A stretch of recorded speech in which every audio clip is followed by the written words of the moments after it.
1. As I took a look around, breathing in that nether air with my new pig snout, I realized I only have 8 hearts. However, I did feel a little bit more confident when I saw my neighbor getting a little late night snack. And like the start of any new Minecraft world, I got to work at punching down some trees. By the time I had 3 logs, I had already gotten into my first fight. This baby hoglin was ready to throw tusks. Being the more civilized creature, I crafted up myself a sword and got a good hit or 2 on him before he ran off. And by the time I crafted myself up some more tools, he was back and ready for round 2. This time, I didn't want him to get away, so I started chasing after him as he scurried off, and he escaped through this little 1-block hole. I could hear him laughing as I walked away defeated. I knew I couldn't take on an adult hoglin on day 1, so I decided to make myself some mushroom stew. Unfortunately, the fungus can't be crafted into stew, and since I couldn't find any normal mushrooms, I tried to fight a full-grown hoglin. Let's just say that it did not go well. After running away for dear life, after a little bit of exploring, I found myself some mushrooms and I was finally able to heal up. I wanted to get some stone tools, but I didn't want to go mining for blackstone quite yet, so I went around gathering some gold to trade with piglins because I know that sometimes you can get blackstone from them, but they do also give you a lot of trash. I still did get some ender pearls, arrows, and string for a bow. I spent day 2 and 3 hunting hoglins from the safety of the treetops and chopping down some of those trees. Once I had a good amount of resources, I set out to explore the nether. It's a lot harder traversing the nether because of having to walk on all this soul sand, and there are a lot of steep cliffs that you have to climb down. I eventually came across this warped forest and decided to get some blue materials as well. Once I had gotten a good amount of stems and warp blocks, I decided it was time to mine for some blackstone. I actually found some pretty easily, which meant I finally could have some stone tools. I was definitely I forgot I was a piglin. I was definitely one happy piglin. Although this is one of the reasons I don't like mining in the nether. Another thing that's very helpful as you journey through the nether is ender pearls. So I took a little bit of time these first few days to kill some endermen so I could teleport from place to place. Of course, I don't want to waste all my ender pearls, so I made sure I had a lot of netherrack so I could breezily bridge across the lava. Look at those skills, you couldn't take me on in Bed Wars. I didn't know how common warped forests would be, so I decided to grab a few more resources before heading out to find my first structure. And by the end of day 7, as I worked my way across the basalt delta, I came across my first nether fortress. I spent the next 2 days running around in circles, getting lost, and trying to loot this fortress. I did find a few saddles and gold, as well as iron, which is actually pretty rare in the nether. I definitely had to be very strategic in what I chose to carry on me. Did you know that a stone sword actually does more damage than a gold sword? After finding all the loot that I could, I decided to craft myself up a shield as well as a little armor because I was ready to pick some fights. I started by fighting off some wither skeletons in hopes that they would drop some coal. I think I got a little unlucky because I just kept getting bones, but what was lucky, I didn't even have to kill a lot of skeletons for one to drop a wither skull. And it turns out piglins actually can crouch. It just doesn't look like it in first person. Since I was getting a little unlucky getting coal, I decided to try to kill some blazes in hopes that the blaze rods would cook all of the pork chops that I've collected so far. I also got to test out my shiny new shield. For some reason, whenever I craft things with blackstone, I always think that the items I'm making will have a black tint to it, but they're just normal. Once I had my furnace made, I threw my pork chops inside and found out that a blaze rod actually can be used to cook stuff with. After getting a 6-piece from the drive-thru, I spent day 11 trying to make back some of my money. Okay, I was actually trying to collect some gold to trade with the piglins. I spent day 12 to day 15 exploring more of the nether and wasting a lot of gold on these guys. I did manage to get some arrows from them, and you can actually get bottles of water from piglin trading. Let me know down in the comments if this is the only way to get water in the nether. Once I left those piglins that scammed me, I came across a strider in a warped forest. I finally had everything I needed to make a warped fungus on a stick. I also had a few saddles with me. So with the help of this friendly strider, I was finally able to cross lava in style. And thanks to his help, I found another nether fortress. I spent days 16 and 17 scouring through this fortress, as well as hunting some hoglins. And this is definitely the most unique fortress I've ever come across. So many trees grew into it, and I could not find a single chest. But at least the hoglins around here weren't the smartest. They were all willing to sacrifice themselves for the sake of my own survival. I also got some extra food because I wasn't the only one hunting out here. On day 18, I was finished with my hunt and ready for more exploration. location. I was in search for a bastion to conquer and call home. I traversed through all the biomes in the Nether, and it was actually a little bit easier getting around with a strider. I was definitely able to appreciate all of the natural generation, although there comes times where the lava stops and you need to take back your saddle. It's a little sad, but I actually found out that you get some free string from killing striders. I also realized that you can move a little faster on soul soil compared to soul sand. Instead of stopping to smell the roses, I would stop and mine all the gold that I found along the way. On day 23, feeling brave, I drank a fire resistance potion and jumped into the lava. With the clock ticking, I swam as fast as I could to the nearest strider. I got a saddle ready, and as I got closer to the strider, he whispered something to me. He said that pressing the subscribe button will actually make you subscribe to my channel. I was a little confused, but after he said that, he just picked me up and began carrying me to safety. As I was looking for a good place to make it back onto land, I saw a black structure in the distance. I was so excited that I finally found a bastion. At the beginning of day 24, I parked my little friend near the entrance of the bastion and began making my way inside. Here are two really good things to know if you're going to be playing Minecraft as a piglin. The piglin brute will attack you on sight. The second thing is, piglin brutes don't respawn, so once you kill them, they're gone for good. Since I wasn't wearing a lot of armor, I did not want to let him hit me. I'm pretty sure he could kill me in just one hit. So after finally being able to turn into a piglin brute, I started crafting up some more armor. And as a piglin brute, you get 2 full lines of hearts. I was feeling much more ready to take on all the brutes in this bastion. Since I was about to loot this place, I decided to put all of my extra stuff into a chest. I really wanted to show off my new look, but I didn't want to risk dying. So we'll see what I look like after I kill off all of these guys. This was my first time raiding a bastion. I didn't realize how terrifying it is to turn a corner and run into a piglin brute. They hit so hard and they're really fast. After killing off the last brute, I went to the center courtyard and looked around at my new kingdom, being the only piglin brute left.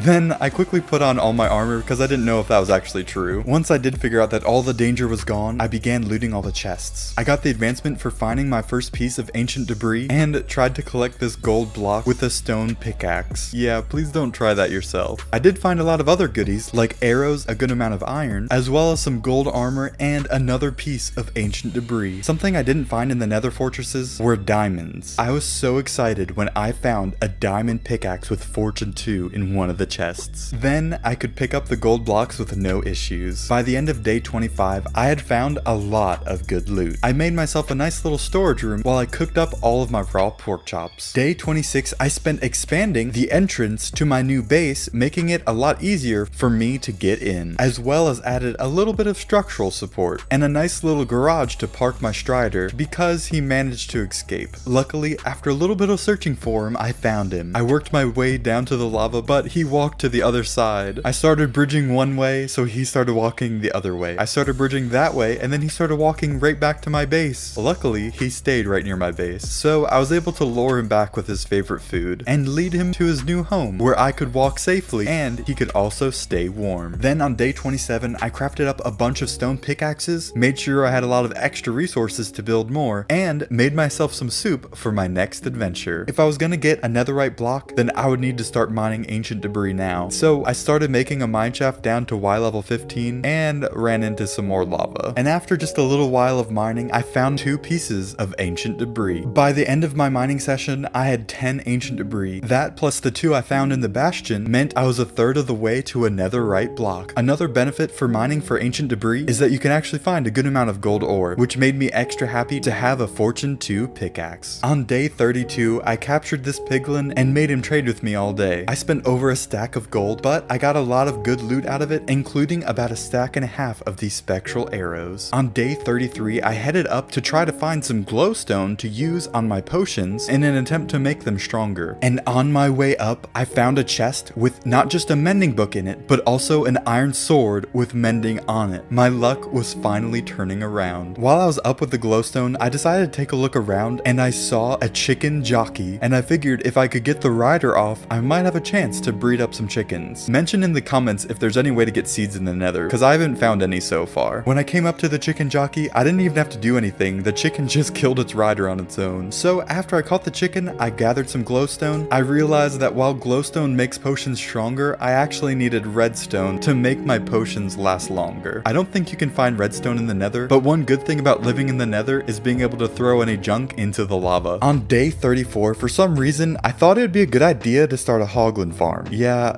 let's just say that it wasn't a good idea. They chased me all around until I finally climbed to safety and found a way to finally capture them. The second one was a little easier to catch, but they were not hungry. So I had to dig a tunnel down to a point where I could feed them without them trying to kill me. And right as I was getting the parrots and the bats achievement, the little baby hoglin came running out of the hole that I made. Luckily, since it was chasing after me, I got it back in the trap and closed it off. I spent the rest of day 35 into day 36 trying to get all the hoglins down into this little habitat that I built them. Even though they tried to kill me, I tried to make it a little homey for them. I spent the rest of day 36 making this awesome throne for me to sit in. I had to use some of the ancient debris to make the top look really cool, and in total I would need 36 pieces of ancient debris to make one netherite block and finish my throne. It was a pretty normal mining session. I don't think I found more than 2 in one place, but with this last piece found, I had 11 more pieces of ancient debris to add to my collection, meaning there's only 17 blocks left to go. I threw all my netherrack into a chest and spent day 42 and 43 making this bastion a little safer. I covered up all the magma blocks on the ground, said hi to the guy that I traded with before. He seemed to be going a little crazy being cramped in there. I continued filling in blocks. After filling in a lot more of the floor around my base, I was walking by this guy again and I realized that he had a lot more friends since last time. Turns out they were spawning in the room above him and falling through this one hole in the floor. So I took a little bit of time to make some of the higher levels a little safer to walk around in. And while doing that, I found this really cool treasure room in the back of the bastion. It had a lot of cool loot in it, including another piece of ancient debris. By the end of day 43, the bastion was looking a lot more fixed up and a lot safer for all of my peasants to walk around in. On day 44, I realized having a hoglin farm meant that I would have to have some sort of resource to cook them with. And it looks like somebody's Mr. Popular, but seriously, I'm not gonna help these guys escape. They made their own decisions. And with no regrets, me and my strider set off into the nethery unknown to find another nether fortress. When I thought I got to a good place to park, I was greeted by a very territorial hoglin. After getting him killed with my mad jukes, I gave my strider a little hole to stay in and marked it with a piece of blackstone. Not too long after that, this carnivorous beast allowed me to test my crossbow on him. Do hoglins eat piglins, or do they literally kill us just for fun? These were the kinds of questions that went through my mushrooms. Now, where were we? Oh yeah, finding another fortress. I carefully bridged my way over, and it's always good to have a potion of fire resistance in your hotbar. You'll see why in a minute. And right where I entered the nether fortress, I found a blaze spawner. Here's another little tip. As a piglin, magma cubes won't attack you, but don't try to squeeze past them because they will still hurt you. Especially after some previous experiences, I was so excited to find a chest. While this one just had gold, the next one I found had a diamond in it. And I didn't realize, but this was my very first diamond that I found in this world. And after a bit more looting, it was time to make a manual blaze farm to get some rods to cook my hoglins with. And remember when I said when you should carry a potion of fire resistance in your hotbar? I went to go place some netherrack underneath me and I hit caps lock instead of the shift button. Being almost halfway to 100 days, I was so terrified to see the lava quickly coming towards me. I drank my potion as quickly as possible and swam to safety. After that close encounter with death, I decided to make myself some more armor and spent the next 2 days killing blazes in my new blaze room. On day 50, I decided to take the long way home. With just 2 raw pork chops to my name, I spent some time gathering up some mushrooms and hunting some hoglins. I eventually stumbled across my strider friend and we made it back to the bastion. I threw on a golden helmet, having the most drip out of all the piglins combined. On day 52, I went to go breed my hoglins and found an empty cage. I think some of the piglins in the bastion killed my hoglins. There was just a random zombie left. I didn't want to have to go capture some more hoglins right now, so I spent the next few days chopping down trees for a build, and got a good amount of warp blocks as well. On day 55, I grabbed all of my cooked meat and headed down into my ancient debris mine. On day 58, I had 8 more pieces of ancient debris, and after grabbing some of this gold, I headed back up to my bastion. I leave a lot of netherrack down in the mine, but I do make sure I carry up as much as possible in case I need it for a build. And with 28 pieces of ancient debris, we were another step closer to having a netherite throne. On day 59, I tried to capture a few more hoglins, and my first attempt did not go well. After killing these piglins with their own greed, I went about capturing 4 new hoglins. That way they would have a better chance against the piglins. On day 60, I expanded the area of the hoglin habitat and made a much easier way to get the hoglins into their new home. I got them all to chase me down into their cage and quickly realized I didn't have a good way to escape. I was trapped with 4 hoglins and their new baby. I smacked them in the face with my pickaxe and ran for the gate, getting out just in time. This time, to protect the hoglins from my subjects, I decided to close up the balcony as well as the entrance downstairs. I had just got a new chestplate and helmet, and thanks to the hoglins, I had to make new pants and boots. Day 61, as I was getting ready for a cool build lapse, I realized I might have enough iron to make an anvil. Turns out I actually did. I was actually looking for iron to make some shears to gather some weeping vines, but I spent all my iron on my anvil. I was so excited to finally throw that mending book I found on my diamond pickaxe. I spent a lot of day 61 collecting weeping vines, and you don't need shears to collect them, just your fist. But the drops do seem a bit random, so can someone please explain to me how the drops work for this? After collecting a whopping 23 weeping vines, I started heading back to my base and saw another chicken jockey had spawned. So I captured it and got the chicken to kill its rider. Then I went to go check on my other chicken, and I was getting a little worried when I couldn't find it, but then I randomly picked up this egg. He was safe too. I spent, I guess what you would call the night of day 61, trying to get these chickens into my bastion. I don't know if you can get seeds in the nether, but at least you can get eggs which you can throw in hopes to get a chicken. I started to freak out when a chicken actually did spawn, and as I fumbled to get blocks to stop it from escaping, it jumped back into the pen with its parents. And now I thought I was finally ready for a cool build, but I realized that you can't really see the bastion from far away. So I spent day 62 to 64 clearing out this huge land bridge in front of my base. And watching back the build, I realized the walls on the side needed to be a little bit more bumpy. And anyone with a keen eye would have noticed that I missed a single wart block. And after getting that last block, on day 65, I decided to head down into my mine and not come up until I had gathered enough ancient debris for my throne. I think I only needed 8 pieces, but I decided to go for 12 so that way I could have a netherite pickaxe. When I made it back to the surface, I was so excited that all my hard work would finally pay off. I grabbed all my gold and my ancient debris just to realize that you have to smelt all the ancient debris first. I have a really bad tendency of leaving stuff in my furnaces, and after throwing all that ancient debris into my furnace, I was finally ready to build a nether ship. Any good ship build needs a dock. So once I finished that, I was able to start on the main part of my boat. The time lapse was a little fast here, but let me just say, when building above lava, make sure that you have a few potions of fire resistance on you. Even with the effect on, this part was terrifying to me, but I was determined to get a good build out of this, so I swam back out to add one more block to the front. Piglins, especially the brutes, give me a bit of a Viking vibe, so I was going for a Viking ship with a mix of that creepy ship from Pirates of the Caribbean, with just a touch of a cute retro game, throwing all those things together into the nether. On day 75, I came back inside to find this strider, and it looked like he multiplied, or maybe he just found himself a companion and they adopted this cute little kid. Building that ship gave all the ancient debris time to smelt. With 40 netherite scrap, grabbed a stack of gold and headed on over to the crafting table. And with one foul swoop, I accomplished my second goal of crafting a netherite block that I could use to finish my throne. I had one netherite ingot left over, so I excitedly headed over to my anvil, only to realize that I actually needed a smithing table. You need 2 iron.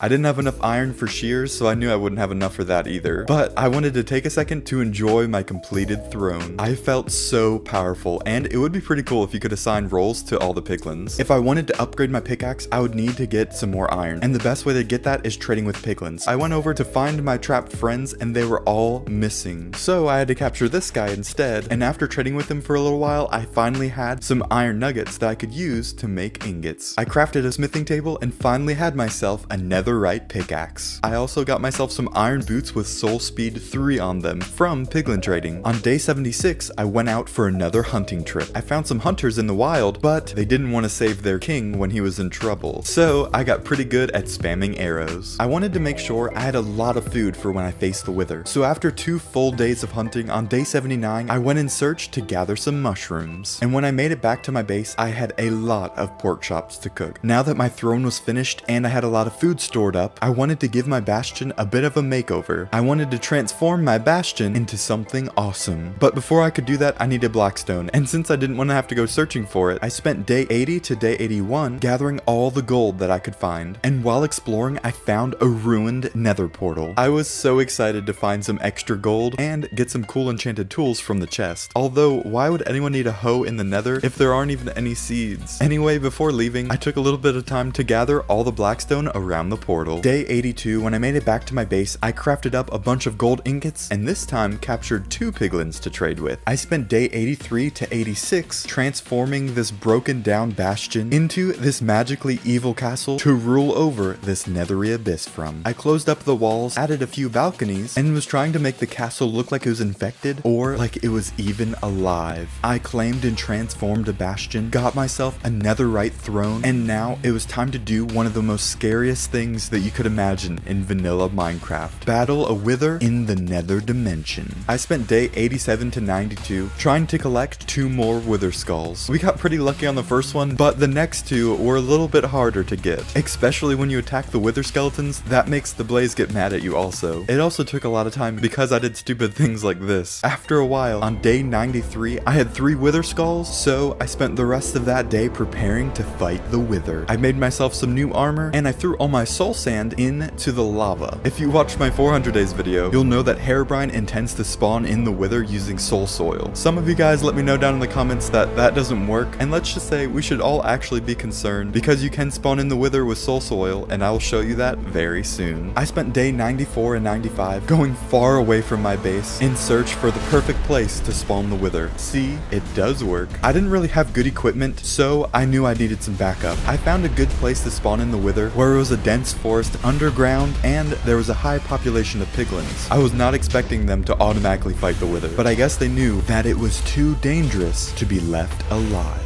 After brutally murdering my whole army, the wither looked up at me. They didn't really help at all, but I wouldn't let their deaths be in vain. I was stuck in a cycle of tunneling to safety while spamming the wither with arrows. And of course, once the wither's health gets low enough, you can't attack him with arrows and you need to use a sword, which worked out because I ran out of arrows. There were definitely a lot of close calls, and I had to make sure that I would keep eating so that way my health would keep regenerating. I thought this was going to be the end of the playthrough, but I think I was really lucky. I didn't dig my way into any lava, and the wither was positioned in just the right way that he couldn't shoot me. And after several minutes of fighting, I was so happy to see that I unlocked the wither identity, completed my final goal, and got myself a nether star. I was really convinced I was going to die. Once I had calmed down, I spent day 96 and 97 traveling back home, and seeing my ship in the distance was a sight for sore eyes. With just a couple days left, I decided to make some improvements around my base. Day 98, I improved my hoglin farm, making a way for me to actually feed them and for them to be protected from my subjects. I also made this cool little room on the side for the babies to go in, so that way when they grow up, they can be harvested for food without having to kill the parents. That actually sounds pretty bad. On day 99, I added a few light sources around my base, including these nice little torches and this giant chandelier chained from the nether roof. The next day, I just walked around my castle in amazement, having survived 100 days as a piglin in hardcore Minecraft.